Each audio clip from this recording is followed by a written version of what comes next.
Next question is, what do you guys do if you find some meat on sale really cheap? Do you stock up and freeze? I'll let you answer that one.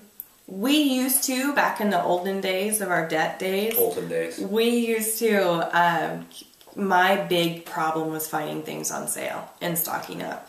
And I just had, it turned into like this hoarding, you know, while the deal is here, I have to get some and I have to get a lot because I don't know when that deal is going to come up next. That has been really hard for me to separate from. We live in the country here in this neck of the woods. We are fortunate to have a lot of people around us that grow, that have farms. We don't have a farm, but they have chickens and cows, and we can hunt. And so it is my dream to have a full freezer stocked with that kind of meat. I just think it's the healthiest for you, and it's usually the cheapest too. But for now, what we do is we just buy, we stick to our same recipes, and we know, like, for example, a Costco bag of frozen chicken breast is $20, and I can get 5 dinners out of that. So... Yet the other side of it is, too, is when they say really cheap, I don't know what you guys mean by really cheap, but we know what we use, and typically one of the 10 big stores, the Safeways, Fred Meyer's, or whatever, it seems like whenever we're ready to cook something, one of them's always going to have it on sale. Yes. You know what I mean? So you're always able to find what you want. I mean, it'd have to be like 69 cents a pound for ground beef or something to go buy a truckload of it. You know what I mean? Yeah. You should be always to be able to find it somewhere. If you're going to use it and it's in your budget and you have the cash, do it. But if it's something that you may... But if you got $20 to get the whole week, yeah, and it's like, do I spend $20 on ground chuck here, or do I get food for the rest of the week? Get food for the rest of the week, because next week ground chuck will be on sale somewhere else. That's right. If you're near a Walmart, they price match any meat as well. So there you go. There's another suggestion. Okay. So to really kind of recap that, we don't overstock. We don't buy lots of meat. We just buy what we're going to need for the 2 weeks, keep it in the freezer, and then buy it again in another 2 weeks. Here's the answer. Good question. Thank you. How long did it take for you to complete the emergency fund? The cute little baby emergency fund. I've been working on it for 3 months. I'm going to throw this one out here. How long did it take you guys to complete the emergency fund? My question to you is, which one? Oh. See, it'd be so much easier if it was just me. I would have more money, and I wouldn't have to listen to this mouth. We've had to do the emergency fund how many times, honey? There is 2 to tango here, baby. 2, 3. I only remember 2. Do you? The other one, I had a lot of fun. So the first one it took a while. I don't remember because that was years ago. It didn't. Remember, we went through FPU in January 2009. We got it right away, guys. Oh, that's right. We had that like in a month or something. We did. We had it right nuts away. And we sold stuff. That's right. The second one took a while. Because we're like, financially we're in a little bit better place, and we were just like, oh, we got money. If we ever something ever to come up, we could just wing it. I spent the first one and had too much fun. Yeah. It's just we were way too comfortable. And then the third one was back to the whole, let's get it, bang it out, throw it, in a safe place and not worry about it anymore. And really, out of all 3 times, it depends on your motivation. So how motivated you are and how bad you want it, how bad you want to get out of debt. That will determine how fast. The question is, you've been working on it for 3 months. I don't know your situation. I don't know if your income allows for it, but I would say to get it done as quickly as possible to move on to the next biggest step. Yeah, and Dave says if you're $20,000, if you make a salary of $20,000 or less, it's $500 emergency fund instead of $1,000. Yeah. But sell something, I don't know, sell a lamp, sell a couch, sell a car. We're coming up on garage sale season. Yeah. Probably in most parts you could have it right now. Yeah. So have a garage sale. And if you've been working on it for 3 months, that's okay. Just keep doing exactly what you're doing. And once you get that accomplished, you can check that off and you're on a baby step 2. Mm-hmm.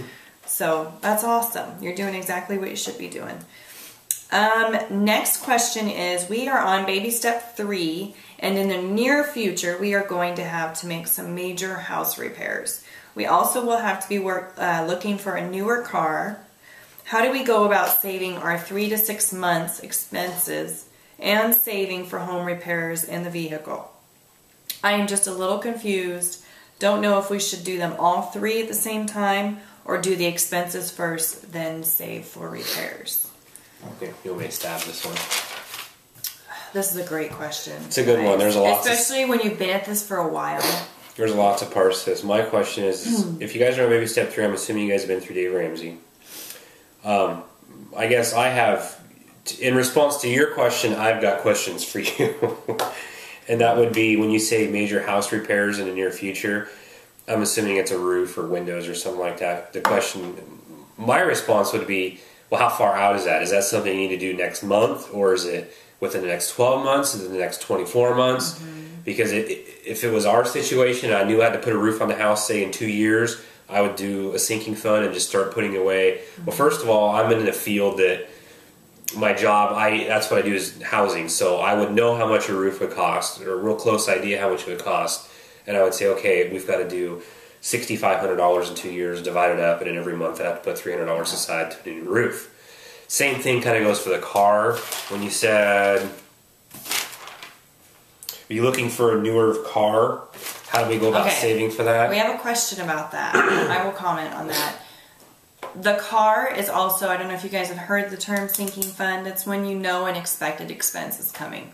And you put aside a little bit of money each month so that when that date gets there, you've got the money to pay for it in cash. So the car as well, I'm really hoping you guys aren't considering like a new vehicle because... Unless you have $1 million. Dave says it's okay if you have $1 million in the bank. Net worth is $1 million. Yeah. But obviously we don't want to encourage you to buy a brand new vehicle. Figure out what you can sell. I don't know if you're going to sell cars, but figure out what you've got right now and how much that would give you to put down. Sell it outright in a private party sale. You'll get more money. And then sinking fund the rest. It's the same thing as the house expenses. Is it something where the car's dead already and it's in the driveway and you need to get a new one? Or it's, hey, we're going to have a baby in 9 months. We need a little bit bigger of our vehicle. We've got 9 months to think about it. Or, hey, it was just a great idea. We want to get a boat and go, or a truck to go pull our new boat in a couple years. I mean, it all depends on the situation where we're at. You know, if it was us, it would be, you know, we're 24 months out, 12 months out, 6 months out, or whenever we start saving money and plan for it. We wouldn't just go, hey, honey, what do you do this weekend? Oh, let's go buy a new car.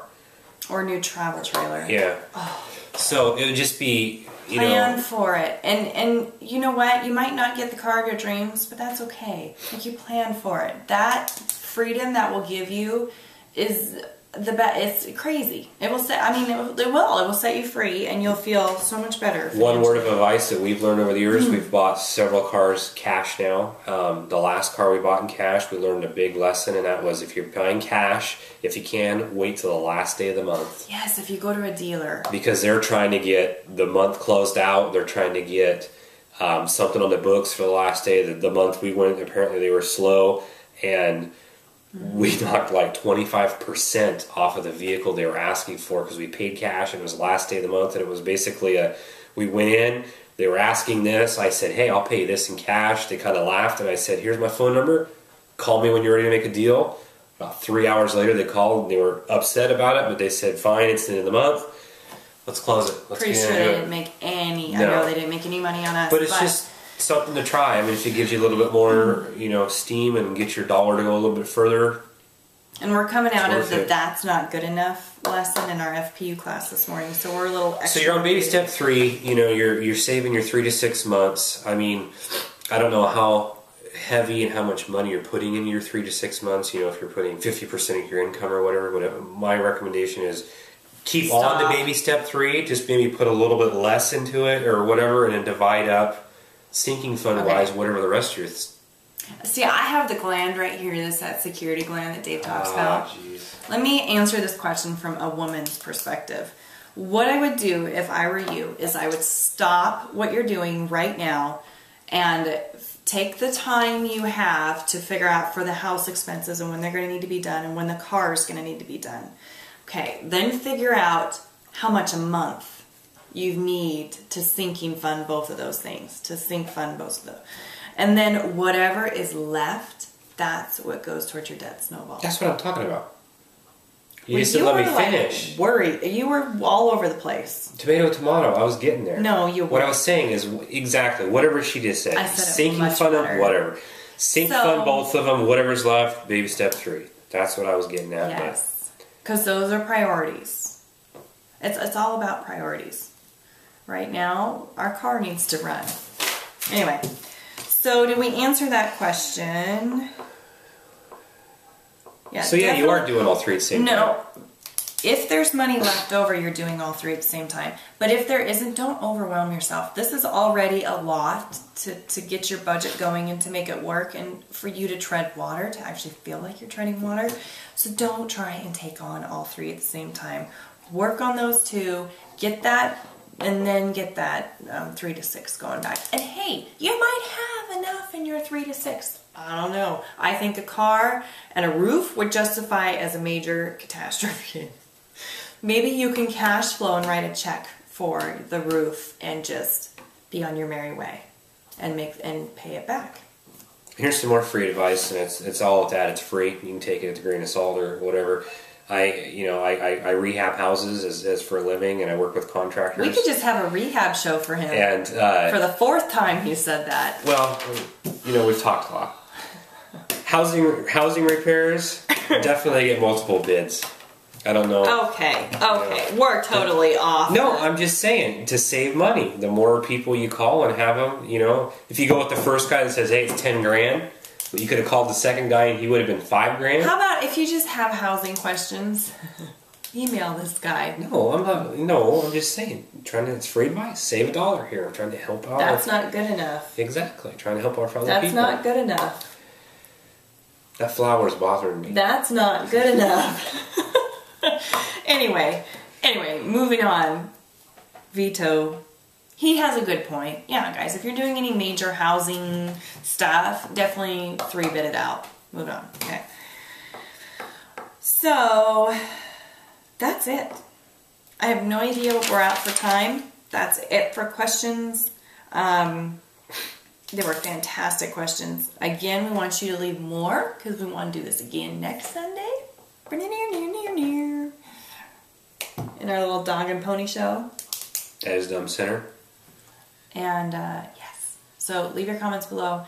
And also, if you guys had feedback on any of what our answers were, go ahead. More than fantabulous for you guys to put your 2 cents in on this. Light it up. Light it up, baby. Anyway. Bye, guys. Later.